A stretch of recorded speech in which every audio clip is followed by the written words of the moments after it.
तमिलनाडु से जिस तरीके की तस्वीरें, वीडियोस और जानकारी सामने आ रही है, अगर ये परिस्थिति तमिलनाडु में ऐसी ही है तो ये बहुत चिंता का विषय है। इतने हल्के में इस विषय को लिया जा रहा है। और चलिए, अगर ये भ्रामक भी है भाई, इन्हीं लोगों की मैं बात मान लेता हूँ, संसद में खड़े होकर इन लोगों ने बयान दिया है ना, ये भ्रामक बातें।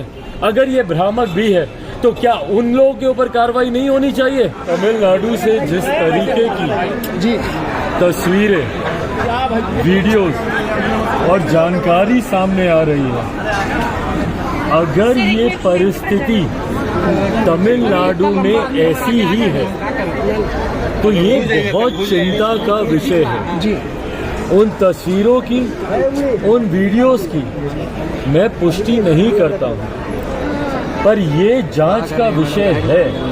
अगर उन वीडियोस में से कोई एक वीडियो भी सही है या अगर उन तस्वीरों में से कोई एक तस्वीर भी सही है जिसमें ये दिखाया जा रहा है कि किस तरीके से तमिलनाडु में रह रहे बिहारियों को बर्बरता से पीटा जा रहा है, अगर कोई एक भी तस्वीर या वीडियो सही है तो उस पे कड़ी कार्रवाई होनी चाहिए।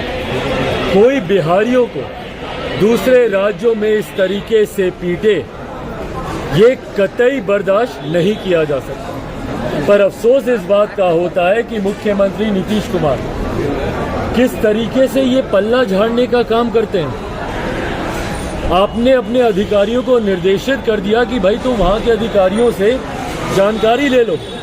आप क्या कर रहे हैं भैया? आपको चिंता नहीं है कि आपके प्रदेश के लोग दूसरे प्रदेश में अगर ये खबरें आ रही हैं तो आप उसकी जानकारी लें। अगर मैं मुख्यमंत्री तमिलनाडु के कार्यालय से संपर्क कर सकता हूं, बात कर सकता हूं, तो नीतीश कुमार जी क्यों बात नहीं कर सकते हैं? यही जब उनको मुख्यमंत्री और प्रधानमंत्री बनना होगा तो ये दरवाजे दरवाजे भागेंगे इन सबके नेताओं के यहाँ। इनके मंत्रिमंडल के साथ ही इनके उप मुख्यमंत्री उनके यहाँ केक कटवाने चले जाएंगे। पर जब बिहारियों को वहां पे कांटा मारा जा रहा है तो उसमें इन लोगों में से किसी का मुंह तक नहीं खुलता है। और इनके अधिकारी भैया मुख्यमंत्री जी से भी और 2 कदम आगे बढ़कर बोलते हैं। 2 घंटे नहीं लगे उनको, 2 घंटे में वो जानकारी देते हैं कि हमारी वहां के अधिकारियों से बात हो गई और उन्होंने कहा कि भैया ये तमाम भ्रामक बातें, ऐसा कुछ नहीं हो रहा। उन्होंने कहा और आपने मान लिया।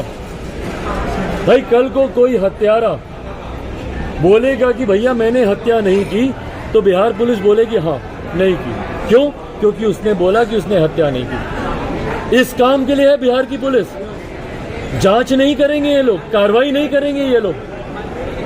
किस तरीके से इतने हल्के में ये बयान दे दिया गया बिहार पुलिस के द्वारा और वरिष्ठ अधिकारियों के द्वारा कि हमारी बात हो गई है, और उन्होंने कहा कि ऐसा कुछ नहीं है। बिना कोई जांच दल भेजे, बिना मुख्यमंत्री नीतीश कुमार जी के वहां के मुख्यमंत्री के से संपर्क साधे, इतने हल्के में इस विषय को लिया जा रहा है। और चलिए, अगर ये भ्रामक भी है भाई, इन्हीं लोगों की मैं बात मान लेता हूँ, संसद में खड़े होकर इन लोगों ने बयान दिया है ना, ये भ्रामक बातें।